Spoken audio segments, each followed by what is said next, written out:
বিধে বিধে ৰেচিপি বনাই যিমান ভাল পাওঁ এনেকৈ হাতৰ কামবোৰ কৰিও বিৰাট ভাল পাওঁ। এযোৰ কাপোৰ বনাই আছিলোঁ ভাগিন ডুবলিৰ বাবে এপ্লিক লগাই কৰিছোঁ আৰু এপ্লিকটো ইমানেই দাম নহয়, এক পিচ এপ্লিকতে 30 ৰুপিজ পৰিছে আৰু এইবোৰ ৰিবনবোৰ কাটি কাটি যে লগাই তেনেকৈ তাৰপিছত ফেব্ৰিক কৰিছোঁ আৰু মেখেলা চাদৰযোৰত মই খুব ধুনীয়াকৈ এটা পাৰি লগাইছোঁ, লগাই নিজেই চিলাই কৰিছোঁ আৰু মেখেলাখনত তলত এটা ফলছ লগাই খুব ধুনীয়াকৈ নিজেই ৰেডি কৰি দিছোঁ গোটেই কাপোৰযোৰ। আৰু আজি তাইক ওলাইছোঁ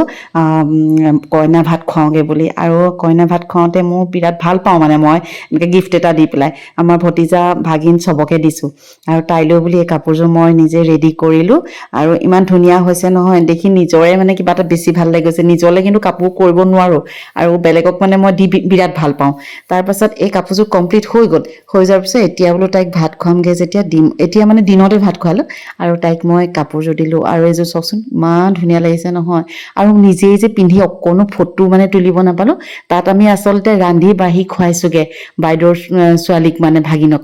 আৰু কাপোৰযোৰ অকণ নিজেও পিন্ধিছোঁ আৰু ইমান যে ধুনীয়া লাগিছে। কালাৰটোৱে মানে ইমানেই মোৰ নিজৰে মৰম লাগি গৈছে কাপোৰযোৰ মানে, আৰু তাইক ধুনীয়াকৈ গিফ্ট কৰি